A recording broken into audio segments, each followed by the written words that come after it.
The Athletics, a legacy across America prologue, a franchise that never stood still for more than a century. One baseball franchise has carried the same name across 3 cities, 4 centuries, and countless revolutions in the game itself. From the cobblestone streets of Philadelphia, to the Midwest plains of Kansas City, to the sun-bleached concrete of Oakland, the Athletics have endured by adapting, innovating, and challenging the very rules of baseball success.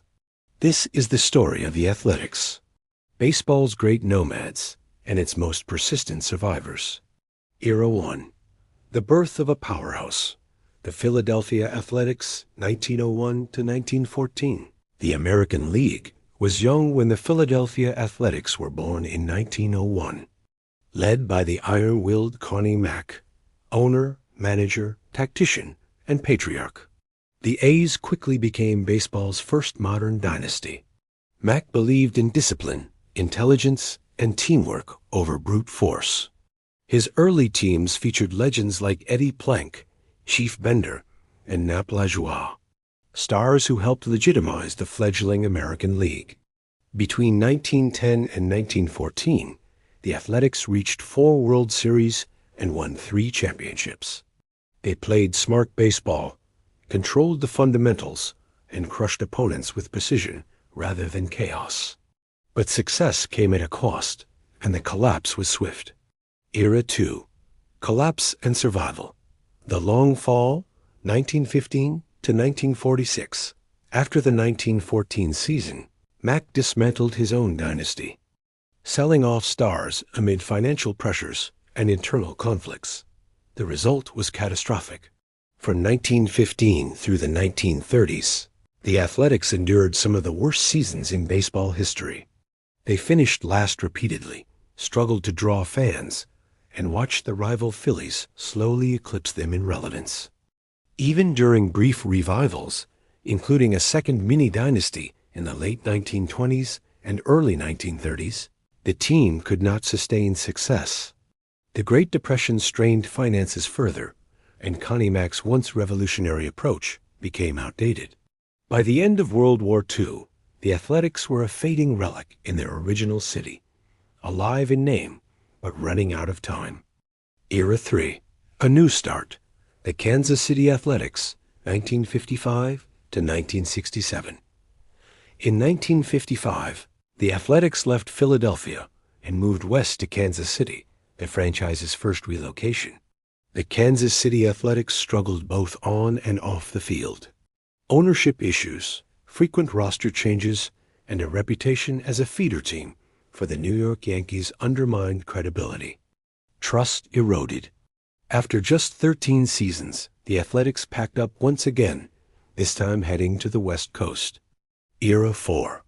The Oakland Renaissance. Dynasty of the 1970s. 1968 to 1976. In 1968, the Athletics arrived in Oakland, and everything changed. Under owner Charlie Finley, the A's embraced boldness, rebellion, and individuality. Mustaches replaced conformity. Flair replaced tradition. Led by stars like Reggie Jackson, Catfish Hunter, Rollie Fingers, Vita Blue, and Sal Bando, Oakland became baseball's most intimidating force. From 1972 to 1974, the Athletics won 3 consecutive World Series, dominating the sport with pitching depth, power hitting, and swagger. They weren't just champions, they were counterculture icons, reflecting a changing America and redefining what a baseball team could look like. But Finley's controversial ownership and financial disputes eventually fractured the dynasty, sending stars elsewhere. Era V. Reinvention and heartbreak. The Bash Brothers era, 1980s-1990s. The Athletics roared back in the late 1980s under manager Tony La Russa. This time, power was the calling card. Jose Canseco and Mark McGuire, the Bash Brothers, anchored a lineup built to overwhelm. Behind them stood a dominant pitching staff and a clubhouse that blended analytics with instinct. From 1988 to 1990, Oakland won 3 straight American League pennants, and captured the 1989 World Series, highlighted by the unforgettable earthquake-interrupted Fall Classic. But the success faded as payroll realities returned. Stars departed. Expectations dimmed. Yet another transformation was coming, one that would change baseball forever. Era Valle, the Moneyball Revolution, 2000 to 2006.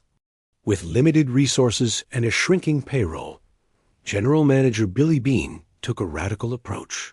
Instead of chasing traditional stats, the Athletics pursued value, on-base percentage, efficiency, and overlooked talent.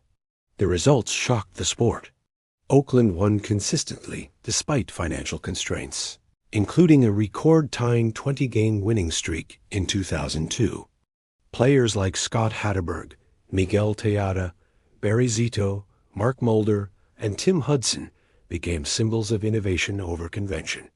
Though postseason success remained elusive, the Athletics permanently altered how baseball was evaluated, managed, and played. Moneyball wasn't just a strategy, it was a statement. Era 7. Uncertainty and Identity. The late Oakland years 2007-2023. In the years that followed, the Athletics continued to compete intermittently, developing stars and rebuilding cycles with precision. But off the field, instability grew. Attendance declined. Stadium issues lingered unresolved. Ownership clashes and relocation rumors dominated headlines. Despite playoff appearances in memorable seasons, the franchise struggled to secure its future in Oakland, the city that had defined its modern identity.